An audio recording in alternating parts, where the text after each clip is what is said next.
ಮಹಿಳಾ ದಿನಾಚರಣೆ ಕಾರ್ಕಳದಲ್ಲೊಂದು ವಿಶೇಷ. ಅಮ್ಮ ಅತ್ತೆ ಹೆಂಡತಿಗೆ ಸನ್ಮಾನ.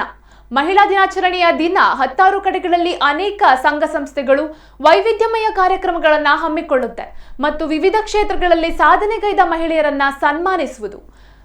ಆದರೆ ಇಲ್ಲೊಬ್ಬರು ತನ್ನ ಅಮ್ಮ, ಹೆಣ್ಣು ಕೊಟ್ಟ ಅತ್ತೆ ಮಾವ ಮತ್ತು ತನ್ನ ಹೆಂಡತಿಯನ್ನ ಸನ್ಮಾನಿಸಿ ಮಹಿಳಾ ದಿನಾಚರಣೆಯನ್ನ ವಿಶಿಷ್ಟವಾಗಿ ಆಚರಿಸಿದ್ದಾರೆ.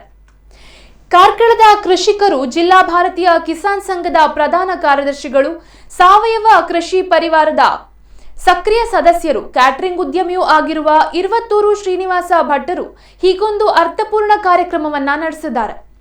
ತನ್ನ ವೈವಾಹಿಕ ಜೀವನದ 25ನೇ ವರ್ಷವೂ ಆಗಿದ್ದರಿಂದ ಇರುವತ್ತೂರಿನ ಹಿತ್ತಲು ಮನೆಯಲ್ಲಿ ವಿವಿಧ ಧಾರ್ಮಿಕ ಕಾರ್ಯಕ್ರಮಗಳನ್ನು ಹಮ್ಮಿಕೊಂಡಿದ್ದ ಭಟ್ಟರು ಅದೇ ಸಂದರ್ಭದಲ್ಲಿ ತನಗೆ ಜನ್ಮ ನೀಡಿದ, ಬಹಳ ಕಷ್ಟದಿಂದ ಸಾಕಿ ಬೆಳೆಸಿದ್ದು ಮಾತ್ರವಲ್ಲದೆ ಇಂದಿಗೂ ಕೃಷಿ ಕಾರ್ಯ ಮತ್ತು ಮನೆಯ ಕೆಲಸ ಕಾರ್ಯಗಳಲ್ಲಿ ಸಕ್ರಿಯರಾಗಿ ನೆರವಾಗುತ್ತಿರುವ ಅಮ್ಮ ಪ್ರೇಮಾ ಭಟ್, ಕೃಷಿ ಎಂದರೆ ಮೂಗು ಮುರಿಯುವ ಮತ್ತು ಕೃಷಿಕ ಯುವಕರಿಗೆ ಹೆಣ್ಣು ಕೊಡಲು ಹಿಂದು ಮುಂದು ನೋಡುವ ಕಾಲದಲ್ಲಿ ತನಗೆ ಅತ್ಯಂತ ಪ್ರೀತಿಯಿಂದಲೇ ಮಗಳನ್ನ ಕೊಟ್ಟು ಕನ್ಯಾದಾನ ಮಾಡಿದ ಅತ್ತೆ ಮಾವನವರಾದ ಶೃಂಗೇರಿ ಸಮೀಪದ ಅಡ್ಡಗದ್ದೆ ನಿವಾಸಿಗಳಾದ ರಾಮಕೃಷ್ಣಯ್ಯ ಸುನಂದ ದಂಪತಿ ಮತ್ತು ತನ್ನನ್ನ ವರಿಸಿ ಈ ತನಕದ 25 ವರ್ಷಗಳಲ್ಲಿ ತನ್ನೊಂದಿಗೆ ಅತ್ಯಂತ ಕಷ್ಟಕರವಾದ ಕೃಷಿಗೆ ಭರಪೂರ ನೆರವು ನೀಡಿದ, ಕ್ಯಾಟರಿಂಗ್ ಉದ್ಯಮಕ್ಕೆ ಸಹಕಾರ ನೀಡಿದ, ತನ್ನ ಸಾಮಾಜಿಕ ಚಟುವಟಿಕೆಗಳಿಗೆ ಪ್ರೋತ್ಸಾಹ ನೀಡಿದ, ಮಕ್ಕಳಿಗೆ ಉತ್ತಮ ಸಂಸ್ಕಾರವನ್ನ ನೀಡಿದ, ಕಾಲಿಟ್ಟ ಮನೆಯ ಕೀರ್ತಿ ಬೆಳಗುತ್ತಿರುವ ಪ್ರೀತಿಯ ಮಡದಿ ಸುಜಾತಾ ಭಟ್ ಅವರನ್ನ ನೂರಾರು ಬಂಧುಗಳ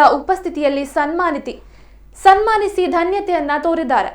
ಇದರ ಜೊತೆಗೆ ಮನೆಯ ಕುಲಪುರೋಹಿತರಾಗಿ ಎಲ್ಲ ರೀತಿಯ ಮಾರ್ಗದರ್ಶನ, ಆಶೀರ್ವಾದ ಮಾಡುತ್ತಿರುವ ವೇದಮೂರ್ತಿ ರೇಂಜಾಳ ಗುರುರಾಜ ಉಪಾಧ್ಯಾಯರನ್ನು ಸನ್ಮಾನಿಸಿದರು.